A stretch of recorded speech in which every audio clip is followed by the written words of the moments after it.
Hi guys, welcome to Evita Cooks, and today I'm going to be testing my green thumb and see if I can grow a plant within a plant. I'm in the garden this afternoon and I figure I would show you guys a little project or a little test that I am performing.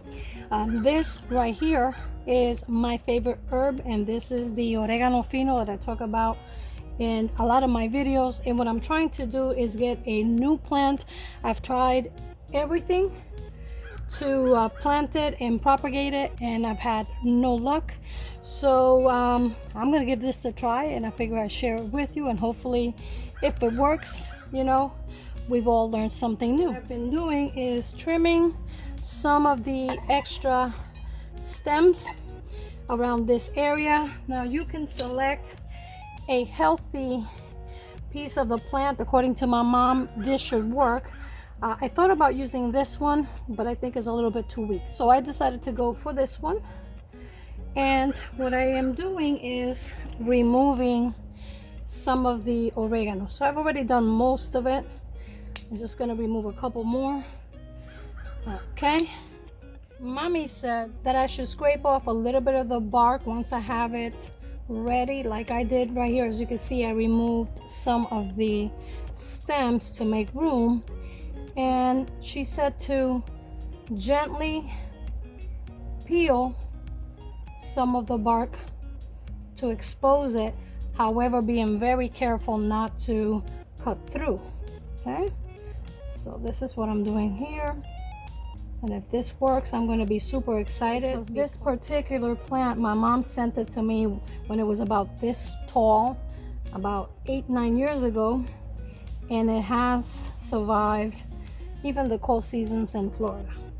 However, because we've had a couple of near misses and some difficulties with the weather lately and some pretty cold winters, I'm very interested in having extra Orégano Fino plants in my garden. This is the oregano that I use to make my all natural seasoning, so I definitely need to keep this going as much as I can. So I'm going to continue peeling around it. I wish I can bring you closer, but I cannot do this and hold the camera at the same time, so hopefully you can see that there.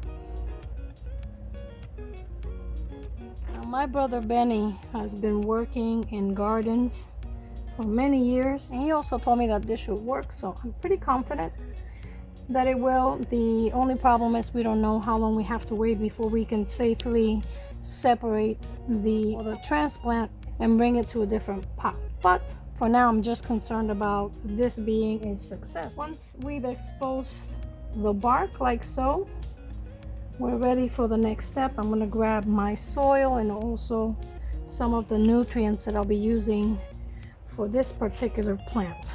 For the soil, my brother Benny suggested that I use a good mixture of topsoil and also some compost, and I have here a mixture of topsoil, compost, and even a little bit of cow manure.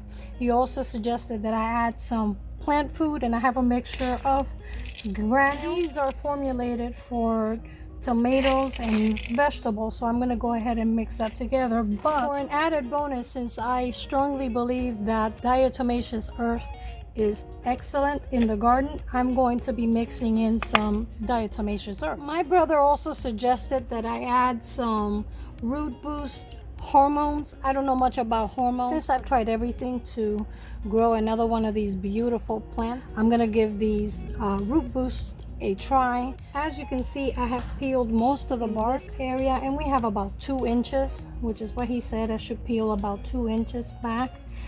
He does suggest that I put the hormone right on the bark, and I'm going to try my best to apply it on the bark, but I'm also going to mix it with the soil and also the food plant. This afternoon when I was walking the herb garden, I noticed that I had some pests on my herb garden and also in my peppers, especially in the area where the habanero plants were.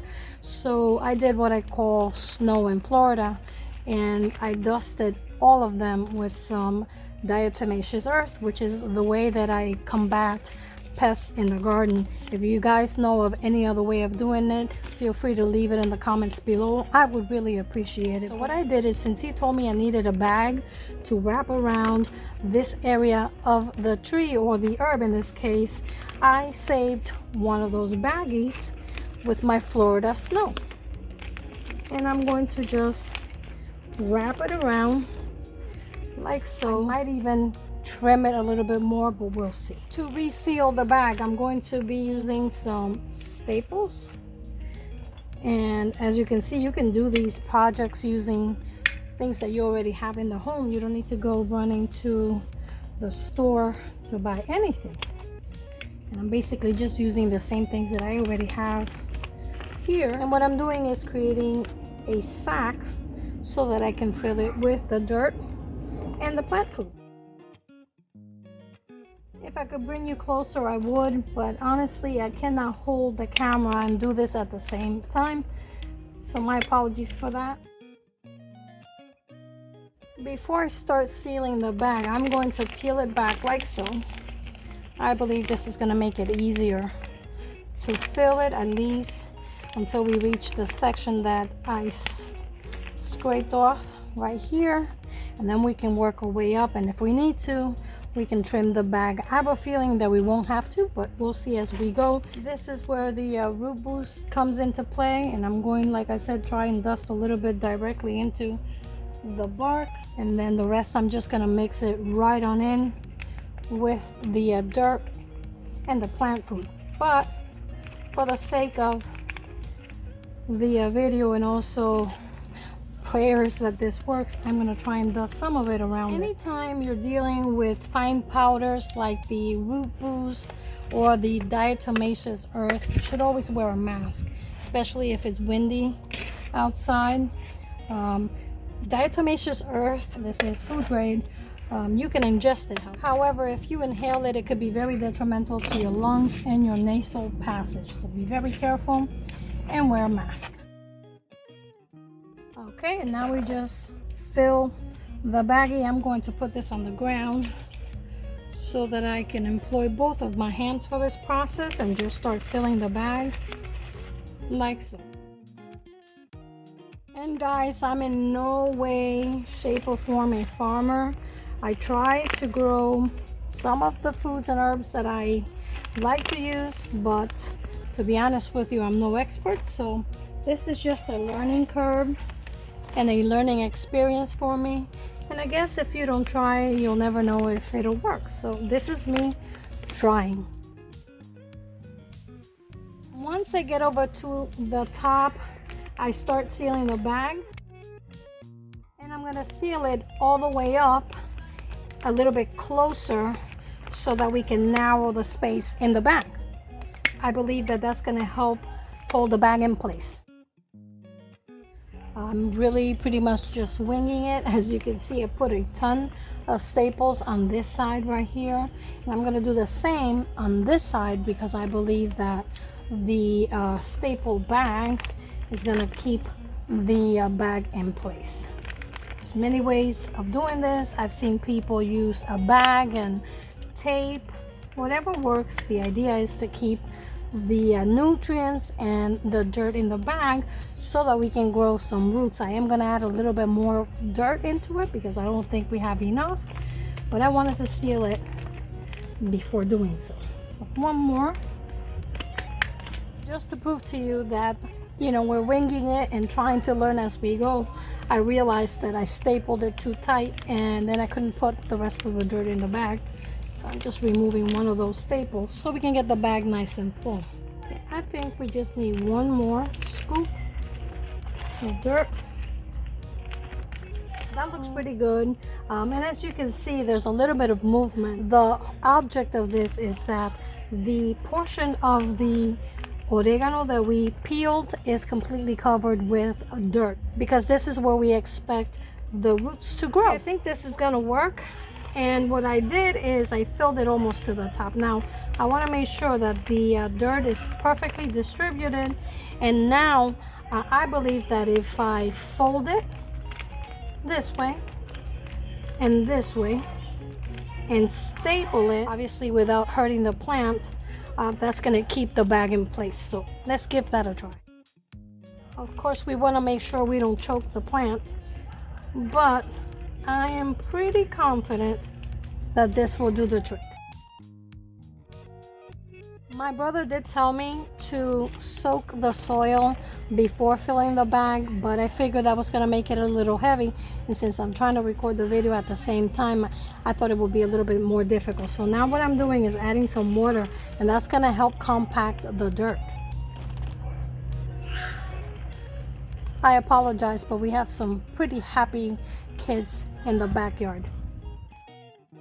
Okay, see how the soil is absorbing all the water? You really want to get enough water in there.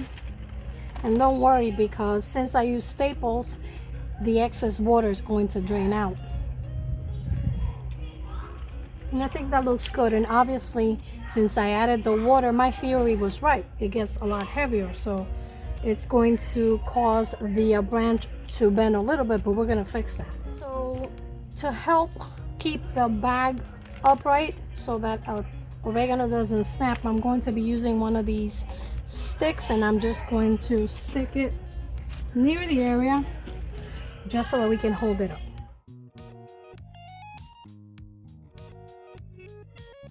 Check that out. I think after all, I'm going to leave the bag like this. I actually undid one of the sides. I don't know if you can see it there, but I undid one of the sides with the staples just to allow some room. But since I got a good grip on it with this stick, I don't want to mess too much with it, but I am going to trim the oregano on the top just to allow the bark to absorb all of the nutrients that are coming in through that. Now the way this is supposed to work is it's going to self-irrigate, and once every other day I'm going to come in, especially because it's pretty hot here, and add more water if we need to. When Mommy sent me this plant, I was super excited and nervous because I wasn't sure if it would take here in this weather in Florida, but it did. It is a very temperamental plant. My mom says that it's very difficult to plant and also very difficult to grow and keep. I do come here daily and I talk to her. Yes, I talk to my plants. I give her lots of love. One thing I learned about it is that before the winter season comes in Florida, this plant requires that you trim it almost to the bare minimum. What it does is that it hibernates, and in the spring it just takes off. So that's one of the things I learned in the last 7 to 8 years since my mom sent me the Orégano Fino. It's already starting to get a little yellow, so I know that it is time. I only trim it on Fridays. It's not superstition, but my paternal grandfather used to say that harvesting should only be done on Fridays, so I stick to that simple principle, and I don't think there's any harm done. Basically, his belief is that you plant and harvest according to the moon, and I take my elders very serious. I'm glad that I had the opportunity to live in Puerto Rico and learn some of these things. Like I said, I don't have much of a green thumb. In fact, I'm always complaining to my mom about it. Even culantro or recaito, which in Puerto Rico it grows wildly, I have a hard time growing. This year I was able to grow some of it. I try my best to learn everything I can about it. We are in a different zone, so that's obviously a factor. I'm trying to learn as much as I can because I am actively looking for some land that I hope to settle into in a few more years. So whatever mistakes I'm gonna make, I better make them now, because once I have my land, I want to be able to, grow my own food to the best of my ability, that is, of course. But it's exciting. To me, it's very relaxing, even though there is some people in the back making some noise. It actually makes me happy. It is a beautiful afternoon here in Florida. The weather is getting a little cooler, so this is the time of year that I really enjoy working in the garden. Okay guys, I'm going to continue monitoring the progress of my little test here, and I'll do my best to take little pictures, and hopefully if I'm successful and I'm able to get a new plant out of this little test that we ran today, I will certainly come back and show you the progress and definitely show you how I've done. For more impromptu videos like this one, consider subscribing to the channel, like, share, and comment for the YouTube algorithm, and activate the bell so you never miss out on any of my videos. Until next time, I'm Evita Cooks. Bon appetit. You really have to try it.